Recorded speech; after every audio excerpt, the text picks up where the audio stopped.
चलिए तो हम लोग बात करते हैं प्रणोद का, यानी थ्रस्ट क्या होता है।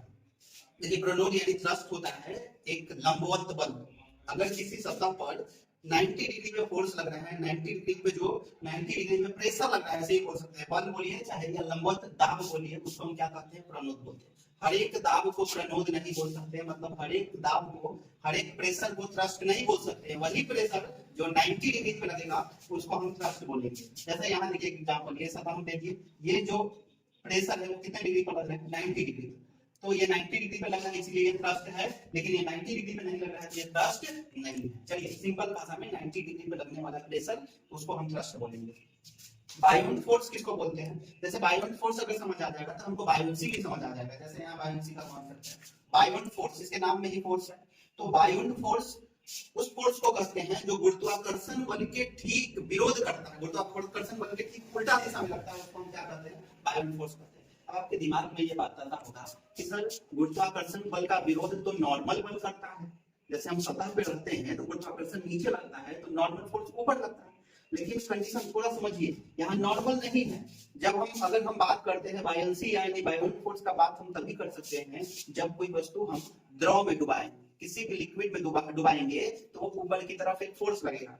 जैसे आप ये फील भी किए होंगे कि आप अगर कुआं में अगर बाल्टी को डालेंगे और उसको भरते होंगे तो जब बाल्टी अंदर रहता है तो आप जब रस्सी से खींचते हैं तो आपको बाल्टी क्या लगता है, हल्का लगता है। कारण क्या है कि आपको सपोर्ट कौन कर रहा है, बायोन फोर्स।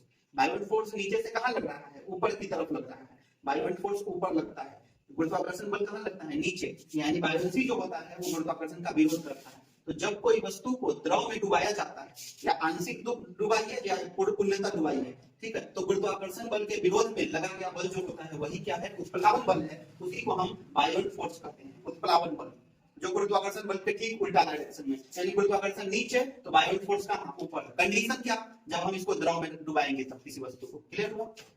जैसे यहाँ देखिए पानी में हम m द्रव्यमान की वस्तु को डुबाए हुए हैं तो गुरुत्वाकर्षण कितना लगेगा, mg। तो बायोन फोर्स कहाँ लगेगा, ऊपर की तरफ। तो F क्या है, इस समय बायोन फोर्स का काम करेगा।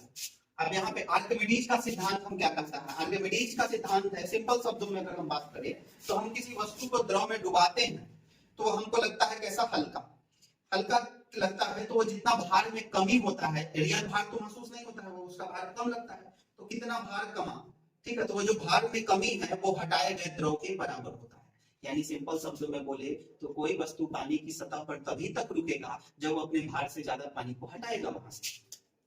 ठीक है, यानी बाल्टी को आप पानी में डालते हैं, जब अंदर डुबा देते हैं तो बाल्टी आपको हल्का लग रहा है। कारण क्या है कि वो बाल्टी जितना दूर में है उतना दूर में पानी को क्या किए हुए है, वो हटाए हुए है। तो जितना भार में आपको कमी लग रहा है, जैसे मान के चलते हैं उसका रियल भार जो होता है वो अगर 20 केजी होता तो अभी आपको महसूस हो रहा है 10 केजी, तो मतलब वो 10 केजी पानी हटाया है तभी आपको वो 10 केजी नजर आ रहा है। क्लियर। तो वो भार में जो कमी होगा वो हटाए गए द्रव के बराबर होगा। जैसे मान के चलिए एग्जांपल कि अगर 20 केजी का बाल्टी है, पानी भर दिए बाहर निकाल के तौले तो 20 केजी है, लेकिन जब वो बाल्टी पानी के अंदर है तो आपको रीडिंग की स्केल पे तो आपको नजर आ रहा है 15 केजी। इसका मतलब 5 केजी घटा। तो 5 केजी कहां गया, तो 5 केजी जो आपको कमी नजर आ रहा है वो 5 केजी नीचे से वो पानी को हटाए हुए है। यानी भार में जो कमी है वो हटाए गए द्रव के बराबर होता है। ये कॉन्सेप्ट समझिए, बहुत इंपॉर्टेंट है। यहाँ पे देखिए जो वस्तु क्या है, एकदम द्रव के सतह पे ऊपर ऊपर तैर रहा है। जैसे आप प्लास्टिक का बोतल डाल दिए तो वो पानी के ऊपर ही तैरता है, ठीक है। और कोई वस्तु क्या होता है, थोड़ा पानी के नीचे जाता है, बीच में जाके तैरता है, वो अंदर नहीं आ पाता है, बीचों बीच तैर रहा है। तो वो ये सिचुएशन है। और ये क्या है, पेंदी में जाके बैठ गया बाल्टी। अब ये तीनों कंडीशन कब आता है, जब गुरुत्वाकर्षण लगेगा नीचे और अपथ्रस्ट यानी बायोन फोर्स कहां लगेगा, ऊपर की तरफ। तो ये ऊपर की तरफ बायोन फोर्स लग रहा है। यानी जब अपथ्रस्ट का वैल्यू mg से ज्यादा होगा, यानी बायोन फोर्स का वैल्यू, उत्प्लावन बल का मान गुरुत्वाकर्षण बल से ज्यादा होगा, तो वस्तु कहां तैरेगा, पानी के सतह पर तैरेगा। याद रखिएगा, ठीक है। गुरुत्वाकर्षण बल से ज्यादा अगर उत्प्लावन बल का मान हो गया तो कहां तैरेगा, पानी के ऊपर, पानी के ऊपर। अब इसका मतलब कि सर ये बहुत ज्यादा हो गया तब क्या होगा, बहुत ज्यादा होगा तो भी यही तैरेगा। ऐसा नहीं है कि पानी के सतह से शक्तिमान की माटी ऊपर चला जाएगा, ठीक है। ज्यादा से ज्यादा कहां जाएगा, तो वाटर के सरफेस। तो अगर अपथ्रस्ट ज्यादा होगा तो पानी के सरफेस पे रहेगा, वस्तु वो नीचे नहीं जा सकता। लेकिन अगर अपथ्रस्ट और mg दोनों बराबर हो गया तब, तो यदि बराबर हो जाएगा ना तो वो बीच में जाके तैरेगा, वो डूबेगा नहीं। यानी u किसके बराबर होगा, mg के बराबर होगा, तो वस्तु बीचों बीच पानी के बीच में जाके तैरेगा। क्लियर।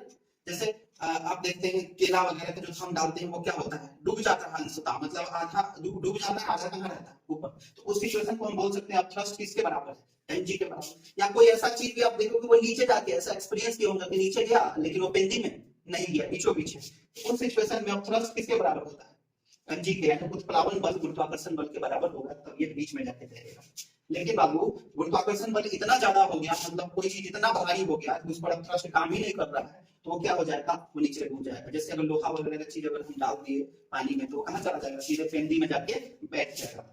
तो गुरुत्वाकर्षण बल ज्यादा हो जाएगा किससे, उत्प्लावन बल से, तो वो जमीन के नीचे बैठ जाएगा। तो आपको ये ध्यान रखना है, ठीक है। ये बहुत ही इंपॉर्टेंट चैप्टर है, यहाँ से क्वेश्चन आता ही है हर एक एग्जाम में। और आर्किमिडीज का सिद्धांत, और ये इसका समझिए तो इसका एप्लीकेशन है किस तरह से आर्किमिडीज काम करता है, ठीक है। बायो फोर्स समझा दिए। चलिए एक वीडियो और इस पर आएगा जहाँ पे हम वाटर का घनत्व यानी पानी का घनत्व, अपेक्षिक घनत्व कैसे निकाला जाता है, वो सब हम यहाँ पे देखेंगे, ठीक है। प्रेशर डेप्थ में जाने से कैसे बढ़ता है, प्रेशर क्या क्या चीज पे डिपेंड करता है, द्रव में दाब किस पे डिपेंड करता है, द्रव के घनत्व पे किस तरह से निर्भर करता है, गहराई से किस तरह से निर्भर करता है, वो हम लोग नेक्स्ट पार्ट में बात करेंगे।